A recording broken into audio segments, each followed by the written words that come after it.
Durante o primeiro confinamento, cerca de 1 milhão de portugueses esteve a trabalhar a partir de casa.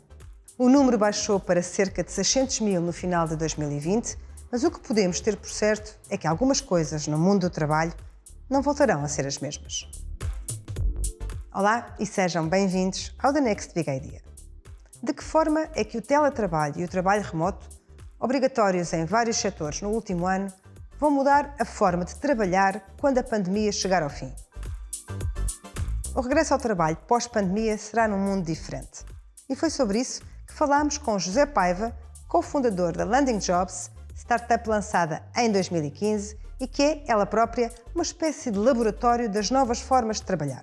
Conhece como poucos o mercado do recrutamento, nomeadamente na área tecnológica, e está convicto que várias mudanças vieram para ficar. E uma delas é o trabalho remoto. Esta ideia de poder trabalhar a partir de qualquer lado, no fundo, que é um bocadinho o conceito alargado de remote, é uma ideia ou é um conceito que vai trazer vantagens competitivas a um país como Portugal? Sim, desde que nós tenhamos a consciência de um mega problema que não está resolvido, que é o problema dos salários. O que é um salário remote? É um salário indexado à localização onde está a empresa ou é um salário indexado aonde está a pessoa a prestar o trabalho?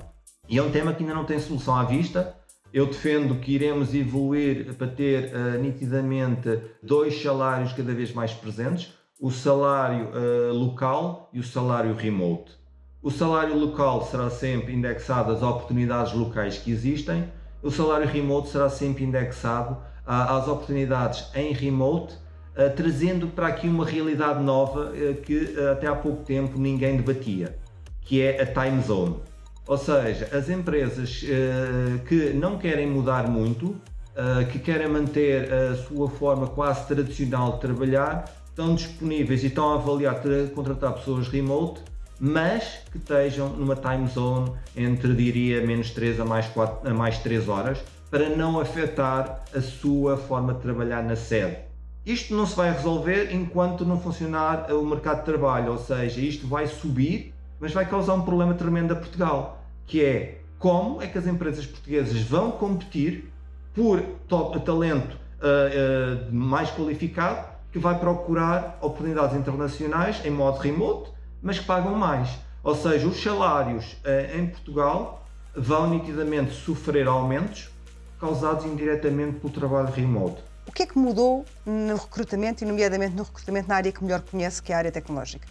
O processo de recrutamento tinha várias fases e curioso que nestes processos de recrutar candidatos internacionais havia sempre uma última fase que era a entrevista presencial. Ou seja, as empresas faziam muitas coisas já no passado em modo digital, as primeiras reuniões, as primeiras entrevistas, mesmo toda a avaliação tecnológica e mesmo de comportamental, mas achavam sempre que era obrigatório existir uma entrevista presencial para acrescentar qualquer coisa. Com a vinda da pandemia tiveram que deixar cair essa fase e começar a ver que se calhar é possível evitar essa fase com uma coisa que é o remote to hire, que é eu começo a trabalhar com a pessoa em modo remote para a conhecer, diria quase fazendo analogia com o namoro, que é começam digitalmente a namorar antes de vir mais à frente a juntarem-se e não trazer o processo presencial para a frente.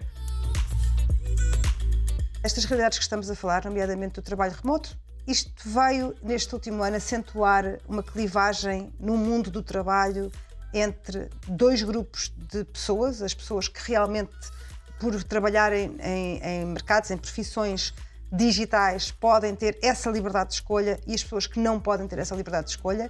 O mundo do trabalho a partir em três. As pessoas super qualificadas, que lhes chamam os privilegiados, porque eles sabem que são tão qualificados que não têm problemas de encontrar emprego, quer no seu local, quer a nível remote, porque eles já não têm problema, porque eles são tão requisitados que podem empregar-se em qualquer parte do mundo. Depois existe o outro grupo oposto, o mercado de trabalho precário, em que as pessoas pouco qualificadas quase que entram num mundo de desespero, que é como aumentou a concorrência pela entrada do remote, ainda mais dificuldade vão ter em arranjar emprego. E depois existem as pessoas que ficam no meio, que nem são privilegiados nem precários, mas que vão sobrevivendo. Acha que com este ano de pandemia as empresas, ou pelo menos uma boa parte delas, Perderam o medo de não ter as pessoas nos escritórios? O mundo mudou e já não vai voltar a ser o que era antes, inicialmente forçado pelo medo. Agora as empresas perceberam que é possível, mas que há coisas más e coisas menos e coisas boas. Como criar o melhor modelo a partir da realidade que já conhecemos. Eu costumo brincar e dizer que iremos presenciar no curto prazo, a seguir acabar a pandemia, a 3 booms.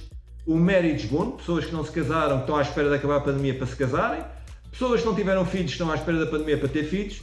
E o jobs boom, que é pessoas que não mudaram de empresa por causa da pandemia e que agora conheceram uma nova realidade e que estão à espera de, perdendo o medo, eu vou mudar para uma nova realidade. A entrevista completa a José Paiva vai estar disponível na nossa newsletter Next, enviada todas as segundas-feiras e a que pode aceder a partir do QR Code que mostramos neste ecrã.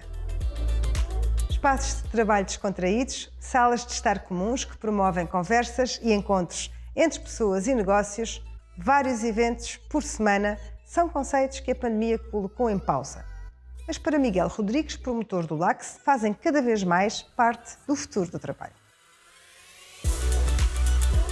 A ideia do LACS surgiu quando olhámos para um edifício que nos chamou a atenção, que foi o edifício do Condóminos. Sentíamos que, efetivamente, havia uma apetência muito grande por Lisboa, não só no aspecto turístico, mas também começávamos a sentir que muitas empresas estavam a olhar para Lisboa e para Portugal de outra forma. Durante um ano desenvolvemos o projeto de criar um cluster criativo virado para as indústrias criativas. O LACS não é um edifício de escritórios, o LACS é muito mais que isso. É um espaço de trabalho, de cultura e lazer.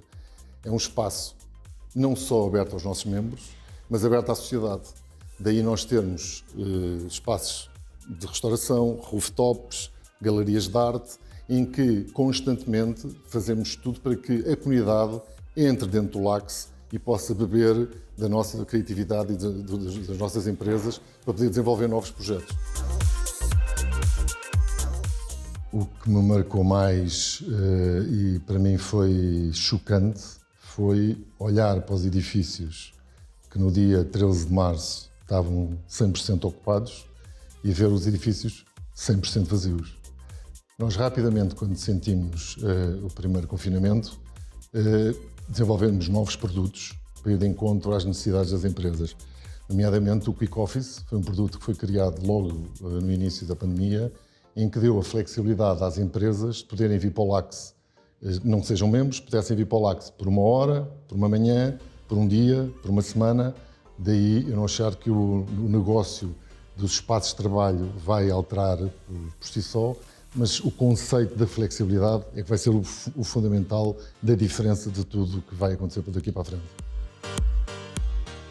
Eu imagino o regresso uma loucura. Eu imagino que todas as pessoas a quererem voltar para os postos de trabalho, iremos manter a máscara, iremos manter todos os cuidados necessários, mas a vontade das pessoas virem é enorme e estamos preparados e temos vindo a preparar para receber todas as pessoas de volta ao LACS.